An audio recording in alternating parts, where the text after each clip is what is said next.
Hello YouTube, this is Morgan, Airspeed Prime here at my next Bleach review. I'm going to do this one a little bit differently than I did last time out. This one is going to be my kind of live reaction as I read through the chapter, and then I'll probably discuss it a little bit more afterwards as a more kind of proper review. So straight away, link to the chapter if you want to read along with me in the description below. But yeah, let's get into this. So this is Bleach chapter 685, A Perfect End. The actual second last chapter, I think I titled my 684 review second last chapter because at the time that's what we knew, that as far as we knew, that was the second last chapter and this was the last one. That's changed. We now know for sure, even before this chapter, that next one, 686, is going to be the actual final chapter in 2 weeks' time. So let's see, do they address this in the actual chapter. So we get a color page, pretty nice one. Bleach commemorating 15 years in the legendary super climax with this color cover. Nice image of Ichigo. Looks to be his older design. Okay, Ichigo standing firm across the test of time these past 15 years. Very nice. Okay, and okay, here we go. I think we'd heard a little bit about this as well. Another kind of page before the chapter starts. We obviously knew there was going to be some sort of an announcement in the next edition of Shonen Jump. That is, it says here, special announcement: Bleach will be concluding in the next chapter. However, there will also be an extra important announcement as well. And this is interesting. It's just a black and white page. The announcement that Bleach is ending next chapter is black text on white, and then we get most of the page, like I'd say 2/3 of the page, about this announcement, which is white text on a black background announcing this announcement. That's really interesting, that they almost give more page time to the fact there's an announcement. That makes me feel quite hopeful about what that announcement actually going to be.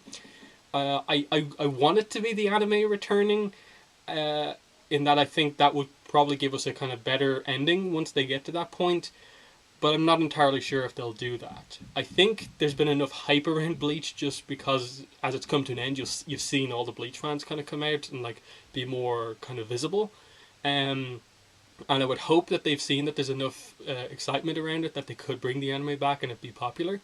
At the same time, it could just be an announcement of something like a data book type thing, like this one for Naruto, but another kind of Bleach one that would kind of act as a kind of explanation on a lot of stuff. It could be a sequel series, like Bleach Shippuden or whatever you want to call it, but we'll see. So yeah, that's that, and we get into the chapter from here on. Okay, so our kind of sidebar text about the kind of to hype up the chapter is, while sipping his sake cup, he recounts the days of yore and tries to imagine the future that lies ahead, but his mind is clouded by uncertainty. And we've got Squad 1 Captain Commander Shunsui Kyoraku sitting down, talking to himself. So it looks like he's at some sort of a shrine. Maybe it's a gravestone. We'll see about that. And he says, okay, at last, looks like all the cleanup work is finally wrapping up.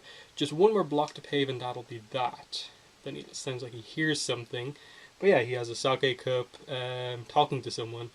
Then we get a big reveal of the basically repaired Soul Society here. Really impressive double page spread there. Time sure does fly by. Don't know how we managed it, but we were able to pick up the pieces after that near disaster. Very changed place. I think that what we're seeing there is that's the place where Rukia was to be executed, so they've really changed the design there. But yeah, someone else talks, Captain Commander, we're out of time, please pick up the pace. Man oh man, some people just can't appreciate the pace at which I move. You could learn a thing or two from this old mountain man. And he turns around and he says, I'll be back and we can talk some more then, Ukitake. So it is confirmed that was the gravestone of Ukitake, which basically confirms that he did die. Now, obviously, when the whole Mimihage incident happened a good few chapters ago at this point, we had a feeling that that was the thing keeping him alive, keeping his illness from killing him. It made sense that killed him. It's just, it feels like a kind of unsatisfying end to the character in that he didn't really get a chance to demonstrate all that he could do, and he was hyped up as such like a a veteran character that was so powerful on the level of Kyoraku, but never really got the chance to kind of show that. So it is a bit disappointing here, but a nice kind of moment to kind of remember the character that he has died, and just establish that connection, that it's still there, the two kind of old hands, one remembering the other one. But yeah, and even with a form. Okay, Captain Commander, yeah, I heard you the first time. It's Nanao calling him, and then we get the title page, a perfect end, and we see Mayuri. Okay, so the West 55th block is finally done. So I think that's what Kyoraku was talking about. The last block needs to be done. They sure took their time finishing it. Now I can expand on my secret underground network. Let's see. We'll have to do a cursory overview of the on-site location, and then we get Nemuri Hachigo. Right away, Master Mayuri. So this is obviously Nemu number 8, because the previous Nemu was number 7. That was part of the big reveal about kind of who she was. So this is the 8th one, and obviously in the past kind of years in this time skip, we've had that kind of chance to do that. So yeah, have we got a? It's definitely a time skip, but have we got a reveal about what the time is yet? Not quite yet. I don't think we have. So yeah, she looks about 9-10. So I don't know how the age stuff and how much they grow really works in regards to this. But let's continue. I told you don't have to shout like that. I swear. How you end up this way is a complete mystery. My apologies. Okay. Then we get Zaraki on the next page. Okay, everyone's like, we're at your disposal. We're at your disposal. Everyone's just basically saying we're at your disposal. And he says, if you're making my ears bleed, you all want to be disposed of that badly, I'll do it myself. So he clearly wants tougher men in his squad, not being disposable, but he likes people that fight hard and stuff like that. Ikaku says, the event was supposed to be at the first squad's barracks. What are we doing here? And he says it's for the squad 13's captain, so obviously it'll be at the squad 13 barracks. And Ikaku just says it's at the Squad 1 barracks. So, okay, obviously, what they're going to is meant to be at the Squad 1 barracks, but Zaraki is using his logic and thinking, it's the 13th squad getting a new captain, it must be at that one. So he's heading off in the wrong direction, and he explains here, listen carefully, Ikaku, the reason why my sense of direction was always so awful was because of Yuichiro. Now that Yuichiro isn't around no more, there's no way I can get lost. And he runs off to the Squad 13 barracks, and they're basically like, he's going in the wrong direction. So that's pretty funny, referencing Yuichiro isn't around anymore, clearly still part of the Zanpakuto. It'd be interesting if they addressed that a little bit more, the full details of that. They basically explained, that she is his Zanpakuto spirit, but, some more around that, like has he mastered his Bankai since then, and stuff like that. But here we go, Squad 5 Captain Shinji Hirako. Okay, here we go. Wait up, Captain. And he just notes that the Squad 11 guys are going off in the wrong direction. They're lost. There's a Momo. We're running late. And he's just saying they're grown men. Leave them be. That's an order from your captain. And she's just saying, like, why is it that the only time you ever issue a captain order is for, like, little arguments like this? And he's just like, it's fine. I'm the captain. I'll do it whenever I want to. Okay, here we go. Who's this? There's no, okay, we see, okay. Did you just arrive from the training grounds? Hitsugaya and Rangiku arrived. Captain Iba, okay. So, that Squad 7 lieutenant is now the captain of Squad 7. That's a bit weird. Like, we know nothing about this guy, basically. Like, he's a reasonably, I suppose, wise, like, a cool, calm, collected type character, so he kind of is fitting, perhaps, of the captain role. But in terms of his skills, we don't really know anything. Like, we don't even know the name of his Zanpakuto, do we? We've never seen his Shikai, Bankai. We assume he has a Bankai just because he's the captain now, but wow, we know nothing about this guy, and he's a captain now. He says, no, I've still got a ways to go before my body is fit to be that of a captain. If I were to forego this training, I feel as though I would be one in name only. Okay. And then Hitsugaya just makes a joke about someone, if someone I know had the same determination as you, they could definitely benefit from that. And he's referring to Rangiku, but she's just kind of like, who are you referring to? And then Kensei, who is revealed to be still alive. We assume that off screen he de-zombified them like he did to like Hitsugaya. So Kensei's still alive. That's cool. Shuhei, his lieutenant, is there also, and he said, "Oh, sure, you're just gonna force me to listen to it anyway, Rangiku. I'm just gonna put it out there, but I'm with your captain on what he just said. What do you think of this? You're looking at someone who's already got their Bankai mastered." So I think we had previous scenes with Kensei and Shuhei talking about his Bankai and when he should use it. So we're getting referenced again here that he has a Bankai and he can use it. Okay, you don't say. Funny, after everything we've been through, I've never caught a glimpse of it. And Hitsugaya says, me neither. Seems like someone might be faking it. Kensei says he hasn't seen it either and he freaks out about it. I haven't had any chance to unleash it since back then. He's full of excuses. Okay, so he clearly is really proud of his Bankai, but he's never had a chance to use it properly, and so no one really knows that he has one. That's pretty funny. It is a huge tease, though, that we're realistically never going to know what this is, and they're just talking about it like that.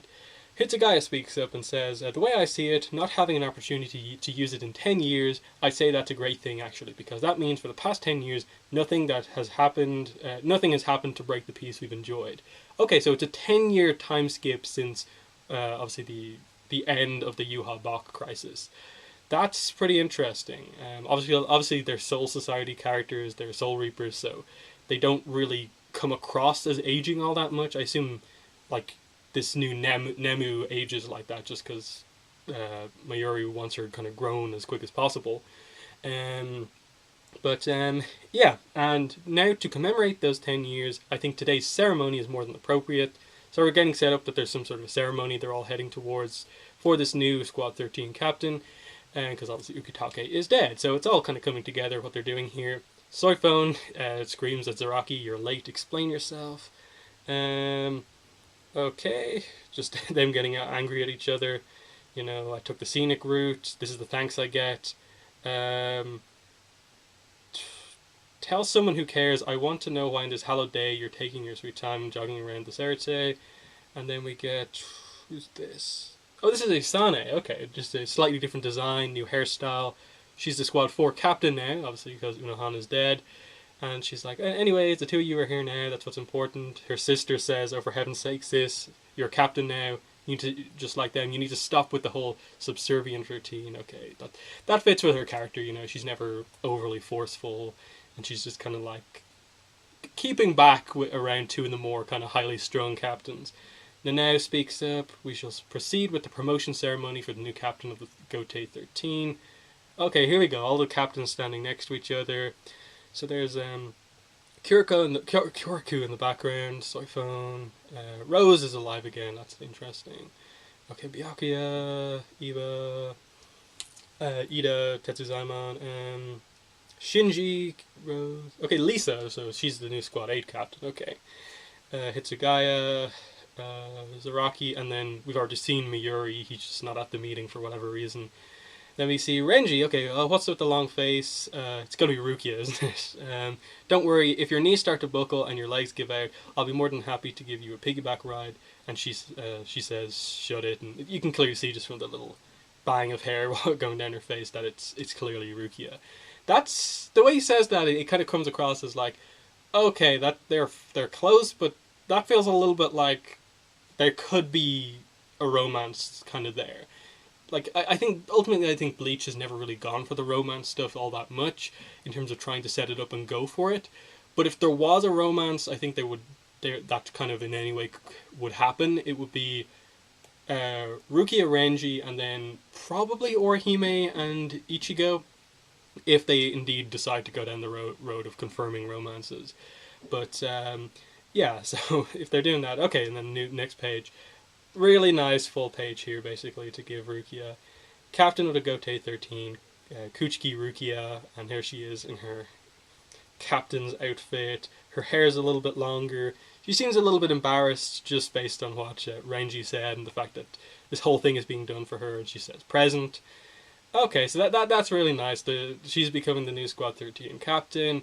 That's somewhat fitting, you know, like Tetsuzaimon becoming the Squad 7 captain is a bit like, we know nothing about you, but the whole series, in many ways, obviously it's been about Ichigo, but in terms of a Soul Reaper character, Rukia is the one who's developed so much, and it's because of Ichigo as well, in that she came to Karakura Town, like the first episode, as like her first mission on her way getting back to the kind of top, but she still wasn't that good. And basically because of Ichigo, his determination and him inspiring her, he's kind of forced her to get better and get to this point. So I think that's really interesting if they ever bring Ichigo into this chapter, how they'll react to that. Like, will she cite Ichigo as something that drove her to this point? But let's see where we go here. So this looks like the final page based on the sideways writing down the corner of the page. So here we go. Akon, the lieutenant of squad 12. Okay, where did the captain vanish off to? That's right. Today's that thing for the new captain. I hate to break it to you, but I think he went to investigate the reconstructed sectors. What for? If you, the vice captain, are in the dark, then how am I supposed to know? Okay, I guess I'll call him back here myself. Did something happen? He says, not sure yet, but we're getting very strange reading on our sensors that look nearly identical to the ones Yuha's Ryatsu emitted 10 years ago. Next chapter, at last, the conclusion with an all-out color spread. And then the bit on the side says, what is the true identity of this Ryatsu? The final chapter will be in 2 weeks' time. Don't miss the shocking conclusion. So, Yuha's Ryatsu is back. I think it's very telling that they didn't start this chapter by resolving what happened at the end of the Ichigo-Yuha fight. If you remember last chapter, it was basically just, he cuts him in half, and it's like, this was the final blow, but we don't really know what happened. Because again, 683 ended the same way, and then they kind of had Yuha come back from it at the start of 684. And then they said, oh, this is just for real this time, the defeat. So it's still like, what exactly happened here? We haven't had Ichigo mentioned yet. If indeed that was the defeat of Yuha, I'm assuming this Ryatsu is referring to Ichigo. Because 10 years have passed, Ichigo's a human, he's now 27, so he'd be old enough to the point now where his powers would be, I assume, fully mature, if he still has them, or depending on how they go about fully resolving what happened there. I can definitely get some sort of the idea that his Ryatsu, given that he's like part Quincy, part Hollow and all this stuff, somewhat resembles Yuha's, because with Yuha dead and most of the other Quincy's gone, that would basically make Ichigo the most powerful Quincy. And given that Yuha said that like all Quincy's are my children because I'm the origin of Quincy's, it would sort of make sense that like Ichigo has that sort of power that comes across. I'm not really sure though. I can't see them really ending it with a final chapter, having some big fight where like Yuha returns. I think it's more going to be that like they reveal something about the nature of what exactly happened after that final blow that changes something about Ichigo, or something not quite unusual happened, in that we still have so much to resolve just because like Yuha got the Soul King's powers. The Soul King powers were like established to like hold the universe together, basically, that like if he was ever killed it would like affect the fabric of reality or something like that. So that still needs to be resolved, and just a general like aftermath, like where is Ichigo? Obviously we assume he's not dead or anything like that, and if he is coming to, he's now on their radars, like we've seen sensors of him, and he's arriving to be at Rukia's captain inauguration ceremony. That's a pretty cool thing, and I assume that would make 686 focus then on Ichigo getting his final moments with a lot of these Soul Reaper characters, establishing where he is at this point in his life. Is he still a Soul Reaper? Is he still protecting Karakura Town? Or does he have some sort of a role in the Soul Society? That's what I don't know, like, because they didn't address like Squad Zero here at all. And if indeed Ichigo has something now in relation to like Yuha's powers and the Soul King powers, it would make some sort of sense that like he has something to do with Squad Zero and has some role with regards to like Soul King. But again, I'm not really sure. It's because the ending has come about so quickly that so much of the detail about the kind of large scale plot of the whole Soul King thing is so unresolved. Because the way the fight ended, it's just the villain has been defeated, but like What about all the stuff that the villain did and put into play? That stuff hasn't been resolved just yet. Like Aizen, was he killed by Yuha last chapter? I don't know. But yeah, so brief review. Good chapter. I actually like this. That we're getting the kind of epilogue type stuff I actually wasn't expecting us to get, given that this could have been potentially the final chapter as far as we were aware last week. I really appreciate this, getting little moments with all these characters, you know. Nemu number 8, Kenpachi talking about Yachiru, Kyoraku at Ukitake's grave, you know, Rukia becoming the next captain, potential hint at Rukia and Renji being a couple now, maybe. And then all this other stuff, like Isani's a captain, Tetsuzaimon's a captain, a lot of the Vizards are back fully in as captains, and it just, you know, we're in kind of peace times now, and it's just like, I like that as a kind of resolution, that we're touching in on all these characters, and this is the new Gote 13 lineup. I just like, one chapter to go. I hope next chapter is like a double length or 1.5 times length issue, just to give it everything it needs, because like I want Ichigo. I'd like to catch up and see, like, is he in a relationship with Orihime? What's going on there? I'd like to get some final moments with like Chad. I'd like to know what's up with Yuzu and Karin. Like, see them older. Like, do they develop powers as they grow up or what? That sort of thing. Like his father. Like, what was Ishin there for in the last couple of chapters? I don't know. And then I think they kind of have to go back and show some sort of a resolution about what exactly happened after Ichigo cut Yuha in half. So yeah, that's that. Better than I expected, honestly, with like knowing that this was the second last chapter. I was expecting this to just be the most rushed ending ever, but I actually have some hope now that they can wrap this up reasonably okay. It's not going to be perfect, and there's still a lot of open plot points, but I'm a lot more confident now than I was. So, going to end the video there. In the comments, let me know what your thoughts were on the chapter, your thoughts on what I've said in this video. But yeah, other than that, that's been the video. Thanks for watching, and bye.